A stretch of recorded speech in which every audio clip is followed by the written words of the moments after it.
j'espère que vous allez bien. Je suis ravie de vous retrouver aujourd'hui pour la partie 2 de mon avis lecture de juillet. Je vous remets dans le petit i la première vidéo où je vous parlais de mes 2 lectures de juin ainsi que mes 2 ou 3 premières lectures de juillet. Et pour ne pas faire une vidéo trop longue, j'ai décidé de la séparer en 2 parties. Donc aujourd'hui je vous retrouve pour la partie 2 de mes lectures de juillet. Aujourd'hui j'ai donc 4 livres à vous présenter. Normalement vous en reconnaissez au moins 2 si vous connaissez un petit peu les jaspages des derniers livres sortis. Je vous parlerai aujourd'hui de Berserk, le tome 42 écrit par Kentaro Miura, L'âme du vent de Amandine Grosso, le livre Qui refusait de brûler de Marc Laurence et également L'aîné de Christopher Paolini qui est donc le tome 2 d'Eragon. Je vais vous les présenter dans l'ordre de mes lectures, donc on va tout de suite commencer avec L'âme du vent écrit par Amandine Grosso et publié aux éditions Imeris. Il faut savoir que j'ai pu découvrir ce livre avec Evali en lecture commune et nous sommes à peu près d'accord sur notre avis final. Pour le résumé, je vais tout simplement vous lire les phrases d'accroche qui sont écrites tout en haut du résumé. C'est écrit « Tu ne peux pas partir ». Tu m'as créé et bientôt nous serons légion. Tu ne peux plus t'enfuir, nous te suivons. Nous y suivons donc Baya, une oracle qui se retrouve être chargée d'un très lourd fardeau. Je vous explique pas tout, mais elle va devoir trouver la tortue univers. Je vous mets des petits plans à côté pour vous montrer un petit peu la beauté de ce livre. Mais là où je suis plutôt déçue, c'est au niveau des dorures, puisqu'en fait, sans frotter sur le livre et en n'y touchant que très peu, parce que la plupart du temps je le posais sur mes genoux pour le lire, ou même sur, j'ai un coussin donc je le pose sur moi et je pose le livre ouvert par dessus, et bien je vais vous montrer mais les dorures du livre se sont effacées et donc on a quand même une partie du titre qui s'en va ainsi que le nom de la maison d'édition, donc c'est assez dommage. Sinon l'objet livre est quand même très beau. Et alors ici j'ai pu le lire en lecture commune avec Evali comme je vous ai dit, dont une partie qui s'est fait ici même parce qu'elle est venue quelques jours à la maison, donc on a pu vraiment avancer dedans en même temps, en temps réel. Donc nous sommes, pour revenir à l'histoire, à la recherche de la tortue univers. Qui est-elle? Pourquoi? Je ne vous en dis pas trop, mais tout simplement j'ai trouvé quand même une plume très complexe et très fluide, mais également très riche de la part de l'autrice. C'était vraiment très intéressant, j'ai vraiment apprécié découvrir cette plume adulte qui fourmille de détails, qui nous dépeint tout un univers imbriqué qui est vraiment très très beau et surtout très agréable à découvrir. Au début j'ai vraiment aimé le personnage de Baya que l'on y découvre avec également son maître finalement, mais je vous avoue qu'il y a quand même eu quelques accros, des choix narratifs que je n'ai pas compris, un chapitre qui est rajouté qui pour moi était complètement de trop. Après ce n'est que mon avis et celui d'Evali parce qu'elle était plutôt d'accord avec moi. Parfois on était dans le point de vue interne de Baya et parfois pas du tout, mais enfin moi j'ai pas trop suivi ces changements de points narratifs. Baya à un moment a une capacité qu'elle perd et pourtant elle continue au niveau de la description, c'est comme si elle n'avait pas perdu cette capacité. Donc il y a des choses qu'on n'a pas tout compris avec Evali de est-ce que c'est finalement au travers d'elle que l'on voit tout ça ou pas, parce qu'elle n'a plus cette capacité là. Enfin c'était très compliqué par moments où il y a quelques choix narratifs que je n'ai pas compris. Il y a également le fait qu'on nous a annoncé une histoire de one shot fantasy où il n'y avait aucune romance. Effectivement il n'y a pas de romance claire, limpide, mais il y a une romance sous-jacente pendant toute l'histoire et ça m'a saoulée très clairement. C'est-à-dire que moi, on me dit il n'y a aucune romance, je m'attends à n'avoir rien, pas de flirt, pas d'histoire d'amour, rien. Alors que là, pourtant, on a quand même un flirt qui dure quasiment pendant, je dirais, à partir de la moitié de l'histoire jusqu'à la fin, où on a des descriptions où on se dit c'est clairement un flirt. Moi, je ne fais pas ça avec n'importe qui. Par exemple, elle lui susurre des mots à l'oreille, il lui parle et elle sent son souffle chaud dans son cou, il lui attrape les mains. Il y a quand même des messages qui sont plutôt clairs et même si on n'a pas de romance claire pour le coup, c'est quand même sous-jacent pendant tout le livre et ça du coup ça m'a un petit peu gênée parce que moi on m'avait vendu le livre comme étant de la non-romance, il n'y a aucune romance et en fait on retrouve un peu un flirt. Alors en soi ce n'est pas mentir, mais du coup moi on me dit il y a 0 romance, je m'attends à ce qu'il y a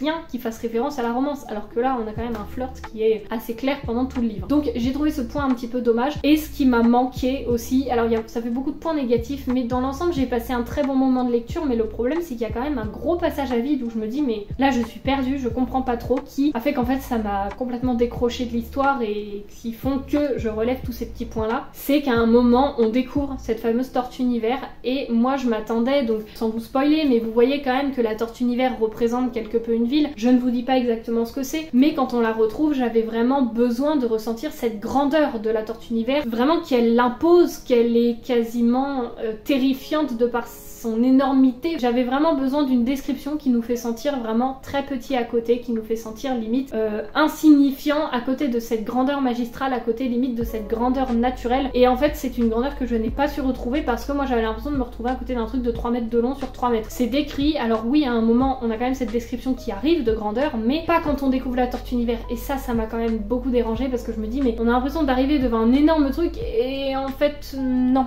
ça perd un petit peu de sa superbe. Et ça perd quelque peu aussi ce côté mystique finalement. Après dans l'ensemble je dirais que j'ai beaucoup aimé l'histoire et qu'elle a énormément de potentiel, ça c'est vrai. Mais encore une fois tous les petits accros que j'ai pu vous citer ont fait que ça a un peu péché pour moi pour cette lecture et c'est assez dommage dans le sens où j'en ressors assez mitigée de toute cette lecture, alors qu'il y a quand même des très bons moments que j'ai pu passer avec des personnages attachants, des personnages que l'on suit qui ont leur importance. Baya, j'ai beaucoup aimé ce personnage, son maître également avec tout ce qui s'y passe autour. Après moi je suis pas trop d'accord par rapport aux avertissements que l'on retrouve en début de livre. Je veux pas vous spoiler, moi on me vend des scènes de cannibalisme, mort, sang et violence. Alors violence, il y en a, de la mort oui, du sang oui, du cannibalisme non. Il n'y a pas de cannibalisme, alors qu'il y a une scène qui pouvait complètement s'y prêter. Et non, il n'y a pas l'objet de faire un avertissement de cannibalisme. Enfin pour moi, je vois pas où il y en a en fait, à part si c'est je te mords, voilà, ça c'est du cannibalisme. Clairement dans l'histoire on est là-dessus, donc c'est pas du cannibalisme à proprement parler. Donc je suis assez déçue justement d'être mitigée de cette lecture parce que j'en attendais vraiment quelque chose, parce que tous les retours sont très très positifs. J'ai participé à la campagne Ulule de ce livre, après je me dis j'ai participé à la campagne, ça permet de soutenir, j'ai pu lire le livre, bon bah voilà, c'était pas pour moi, c'était peut-être pas le bon moment, c'est peut-être que je l'ai trop fait traîner donc j'ai décroché de l'histoire et donc il y a des petits passages à vide où j'ai pas compris, mais Evali était quand même plutôt d'accord avec moi sur les points que je trouvais négatifs et sur les points que je trouvais positifs, parce qu'il y en a quand même beaucoup, faut le dire, mais dans l'ensemble, en fait les points négatifs et les points positifs font que ça reste une lecture dans l'ensemble pour moi mitigée. Ensuite je vais passer assez rapidement dessus parce que j'ai pas grand chose à vous en dire de plus, mais j'ai pu lire donc le tome 42 de Berserk de Kentaro Miura, enfin œuvre originale de Kentaro Miura, mais ça a été repris par Kujimori, je crois que c'était son apprenti il me semble, parce que Kentaro Miura est décédé, au cas où vous n'auriez pas eu l'info si jamais vous ne suivez pas du tout l'histoire, mais en tout cas ça a été repris par, si je ne me trompe pas, son apprenti. Mais en tout cas j'ai été très contente de voir en promenant dans les magasins que le tome 42 était sorti, donc mon copain a pris le collector, donc moi ça m'a permis de lire le tome 42 que j'ai fait rentrer dans ma pile à lire, qui a été lu de suite parce que voilà j'ai lu tous les autres tomes en fait de la saga, et ici on sent qu'on est quand même dans un tome très décisif de l'histoire, on y retrouve tous les personnages, et ce que j'ai aimé c'est que, alors vous allez me dire oui j'ai lu 40 tomes donc je suis plutôt habituée à suivre les personnages, mais j'avais peur d'être un peu perdue de qui et où est-ce qu'on en était dans l'histoire, et en fait on raccroche très vite tous les wagons parce que on revient dans l'histoire, mais on sent qu'on les retrouve tous à un moment décisif. Peut-être que c'était fait exprès justement de reprendre ce tome 42 là-dessus pour ne pas, pour réaccrocher un peu tous les lecteurs qui avaient lu la saga d'origine et qui avaient laissé du coup ça en suspens parce que le tome 42 n'était jamais sorti. Donc je me dis peut-être que là on va connaître la suite et peut-être potentiellement un jour la fin de Berserk. Je ne sais pas, en tout cas je les lirai avec grand plaisir et mon copain dans tous les cas va acheter les tomes au fur et à mesure qu'ils sortiront. Et ce qui est très agréable aussi c'est qu'on a beaucoup de flashbacks, donc ça nous permet de raccrocher toutes les infos qu'on aurait pu oublier, qui nous permettraient de tout comprendre ce que l'on suit dans ce tome là.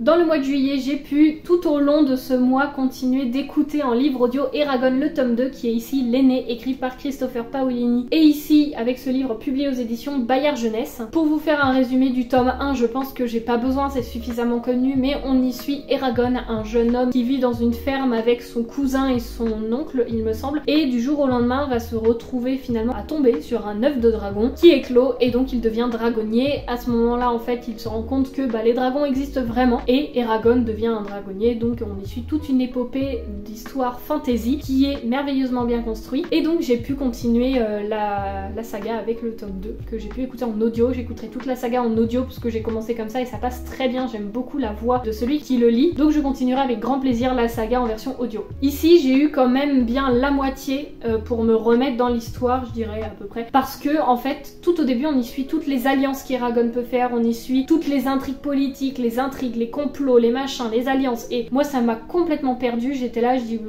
fais, je sais pas trop, je suivais vraiment de manière limite distraite parce que je n'intégrais pas tout. Et après, quand on s'y remet vraiment, où il s'y passe des choses, la première moitié m'a fait dire que je sais pas si je vais continuer la saga. Et en fait, quand j'ai raccroché un petit peu tout avec la deuxième partie de cette lecture, je me suis dit ouais, j'ai envie de continuer cette saga. Mais c'est là où c'est dommage, c'est qu'il m'a fallu quand même la moitié, c'est-à-dire à peu près 400 pages, pour vraiment me remettre dans l'histoire. Donc ça a traîné un peu de la patte. Après, peut-être que j'avais mis trop longtemps entre le tome 1 et le tome 2.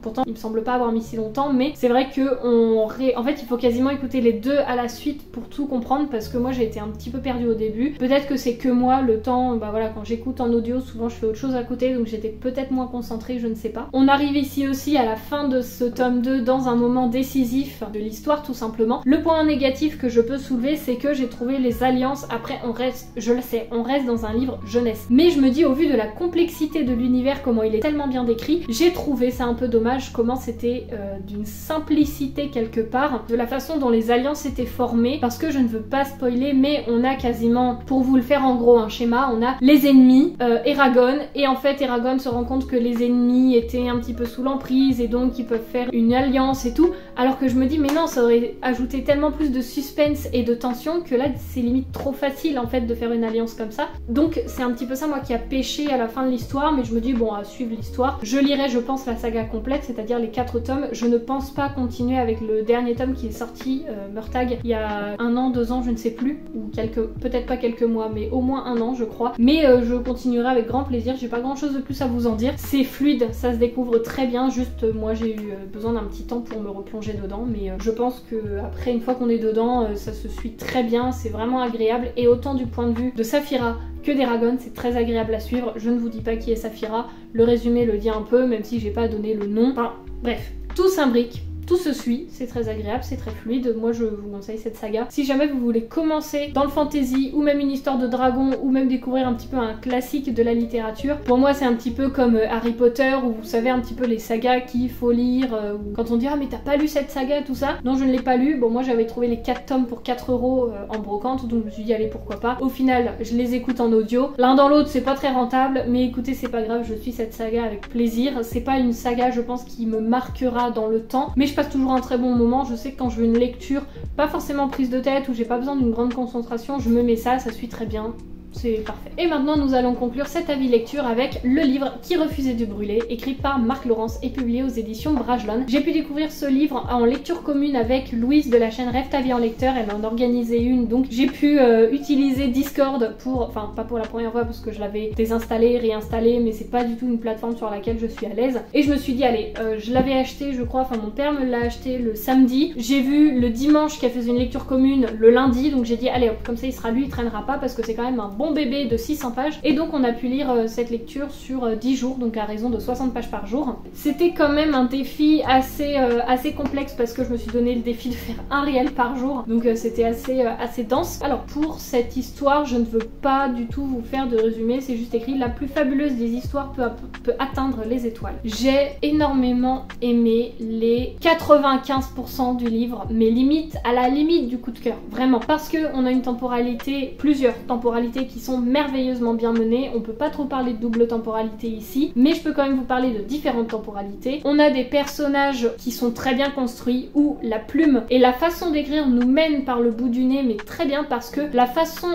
l'auteur a une façon de jouer avec les mots qui est très intéressant, où la plume nous fait dire que, et au final on se dit ah bah non, parce que tout est déconstruit, et en fait si, nos hypothèses étaient vraies. Je sais que moi il y a eu une révélation, je l'ai vue quasiment dès les premières pages, je l'ai dit dans le groupe Discord et on m'avait dit non je pense pas, et en fait si, c'était vrai, et donc j'étais trop fière de moi pour avoir trouvé ça. Donc voilà, mais en tout cas j'ai passé un très bon moment, puisqu'on y suit Livira et Evar. Livira qui est dans un désert au début, et elle se fait kidnapper par des sabres qui sont un peu leurs ennemis mi-chien mi-loup, et à côté de ça on y suit Evar qui est emprisonné dans une énorme bibliothèque de plusieurs kilomètres de long, et dont on se rend compte qu'il ne peut pas en sortir. J'ai beaucoup aimé quand on suit les deux personnages avec chacun leur point de vue, leur façon d'être, leur façon de vivre, parce qu'ils ont des façons de vivre complètement différentes, avec leur parcours initiatique clairement, parce qu'ils évoluent énormément, et en même temps quand ils se retrouvent, parce que forcément on a deux personnages qui se retrouvent. J'ai beaucoup aimé comment c'était décrit, tout ce que ça ajoute et tout ce qu'on y découvre derrière, parce qu'il faut savoir qu'on a énormément de révélations. Pour moi c'est un univers qui tient la route, qui était très très beau, très complexe et bien construit, mais là où ça a pêché c'est la fin, où j'avais l'impression d'arriver dans une autre histoire, c'est-à-dire que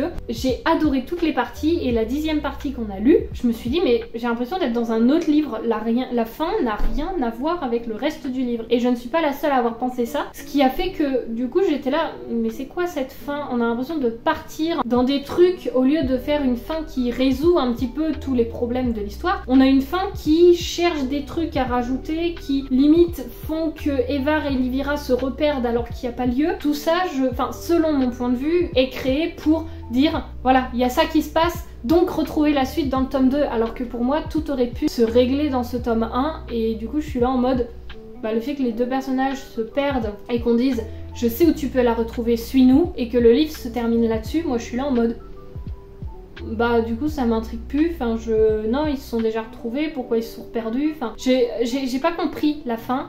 Et j'ai été limite déçue de cette fin qui pour moi est complètement pas logique, ne suit pas du tout l'histoire d'avant. Et aussi, justement j'ai l'impression qu'elle a été créée pour teaser quelque part un tome 2 et donner envie, alors que en one shot ça aurait complètement fait l'affaire finalement. Mais j'ai quand même à côté de ça passé un super bon moment de lecture, comme je vous dis, pour les 95% du livre. Donc franchement si la thématique vous intéresse, je peux pas vous dire ne le lisez pas, parce que moi j'ai passé un super bon moment de lecture, mais malheureusement je pense, et j'ai aussi l'idée de vous faire une vidéo sur cette thématique, c'est que en fait je ne pense pas le retenir dans le temps, alors qu'il y a des livres de fantasy qui peut-être ont été entre guillemets moins exceptionnels dans la construction et tout, qui pourtant me marquent encore et dont je me souviens de tout, alors que je les ai lus il y a 4-5 ans. Et c'est là aussi où ça m'interroge finalement sur pourquoi les livres de maintenant on les retient moins et on a l'impression que c'est plus de la quantité et non plus de la qualité. Alors je parle pas que pour ce livre là, attention, mais je me rends compte très clairement que ce n'est pas un livre que je retiendrai dans le temps. Déjà là j'oublie quelques trucs, après il y a des révélations que voilà, je sais que je n'oublierai pas, mais dans un mois je ne serai pas capable de redonner, je pense, tous les contextes et tout. Ce n'est pas parce que je suis pas concentrée dans ma lecture, pas du tout, mais il y a beaucoup de livres comme ça de maintenant où j'ai l'impression que c'est plus de la quantité au détriment de la qualité. Peut-être que j'ai une bêtise, après libre à chacun, mais en tout cas voilà, je sais que ce n'est pas un livre que je retiendrai dans le temps. Encore une fois c'est dommage parce que ce livre est quand même très très beau et j'en attendais beaucoup, mais bon après la couverture et le jaspage et les dorures ne font pas tout non plus, l'histoire est quand même la plus importante et malheureusement les 5% de la fin m'ont laissé dans le flou et dans le vague total. Donc voilà pour ce qui est de cette avis lecture. Je suis un peu désolée de vous présenter quand même deux lectures mitigées, une lecture où je vous dis que j'ai accroché qu'à la moitié du livre, et un livre où je vous dis voilà, je peux pas trop vous en dire parce que c'est une suite de saga, mais écoutez c'est comme ça, on peut pas avoir que des exceptionnelles lectures ou que des coups de cœur à chaque fois. En tout cas voilà pour la deuxième partie en fait des lectures de juillet. J'espère que vous aurez passé un agréable moment en ma compagnie, que peut-être certains livres vous auront donné envie de les lire ou auront peut-être confirmé l'inverse, je n'en sais rien, ou peut-être que ça aura pu vous donner divers points de vue, notamment l'âme du vent. Je sais que moi j'ai vu que des avis positifs pour le moment, donc peut-être que justement ça peut donner un avis divergent. En tout cas voilà, je ne sais pas. Faites ce que vous voulez de ces infos. Moi je vous ai donné mes avis avec, je l'espère, bienveillance, construction et encore une fois sans jugement. J'essaie juste de donner un maximum. À aucun moment j'ai dit qu'un livre était nul, ce n'est pas du tout ce que je dis et je ne dirai jamais ça. Ça m'est arrivé une fois, mais il y avait des raisons. En tout cas, encore une fois, j'espère que vous aurez passé un agréable moment en ma compagnie, que cette vidéo vous aura plu, et d'ici là, je vous souhaite de très belles lectures et moi je vous dis à la semaine prochaine pour la nouvelle vidéo. Salut!